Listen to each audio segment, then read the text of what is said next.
अस्सलाम वालेकुम dear learners.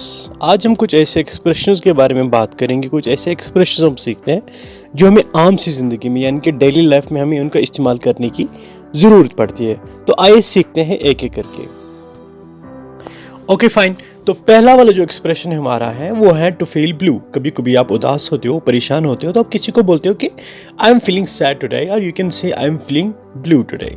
और सेकंड वाला जो है नो क्लू बोले तो no idea. No idea means that कोई जब आपसे कोई पूछता है तो आपको उसके बारे में कोई जानकारी नहीं होती है, you don't hold any information about that, so you can say simply I have no clue about this और I have no idea about this.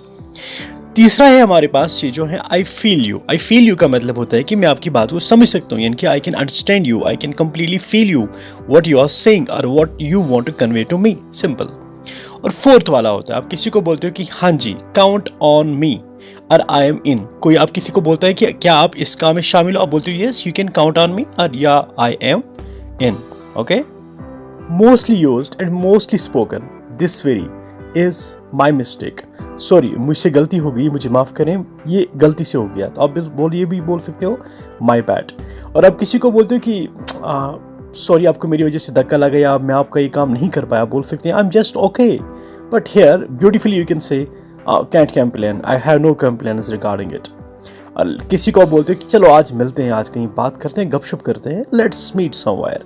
और यू कैन से लेट्स गेट टुगेदर। कभी कभी स्कूल के जो एलुमनी होते हैं वो स्कूल से निकल जाए तो कभी वो एक दिन रखते हैं कि हम आज आपसे मिलेंगे, बात करेंगे और पुरानी मेमोरीज को ताज़ा करेंगे, वो बोलते हैं let's get together, let's hold a get together.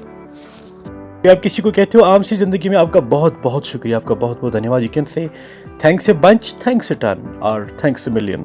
सो आप ऐसे इस तरह भी बोल सकते हैं। हम किसी को आप बोलेंगे कि मुझे इसके बारे में डिटेल्स चाहिए, मुझे इसके बारे में जानकारी चाहिए, तो आप इसको बोल सकते हैं कि फिल मी इन। आप किसी को ये बताते हैं कि अगर आप कुछ भी मसला हो, जैसे कोई बीमार होता है, हॉस्पिटल जाता है, आप उसको बोलते हो कि जो कुछ भी होगा मुझे बोल देना, तो आप बोल सकते हैं be posted or you can say keep me updated। और कभी कभार आप किसी को बोलते हैं कि कोशिश कीजिए, make an effort or try or make an attempt। तो आप किसी को सिंपल सी भाषा में ये भी बोल सकते हो, ब्यूटीफुल में give it a shot। यार कोई ट्राई करने में हर्ज नहीं हो जाता है, just give it A shot, it will be yours. Next is that आप कभी किसी को बोलते हैं कि बहुत इनोइंग है, बहुत परेशान करने वाली कोई चीज़ होती है, आपको बोलते हो it's like a pan in the neck. Like अगर आपको कभी गर्दन हिलानी, आपको गर्दन में दर्द है, आप नहीं हिला पाते हो, तो आपको बड़ी इरिटेशन होती है ना किसी चीज़ से, वेरी इनोइंग। और you can say I am having a pan in the neck regarding this issue. और कभी आप लास्ट में किसी को बोलते हो कि एग्जैक्टली आप क्या ढूंढ रहे हो, what exactly you need, and you can say that hits the spot। exactly आपको जो चाहिए था वो मिल गया, so your words hit the spot। आपकी बात सही जगह पे लग गई। तो इन वीडियोस को शेयर कीजिएगा, घर में बार बार देखिए, प्रैक्टिस कीजिए और आपकी इंग्लिश डेफिनेटली सही हो जाएगी। टेक केयर, अल्लाह।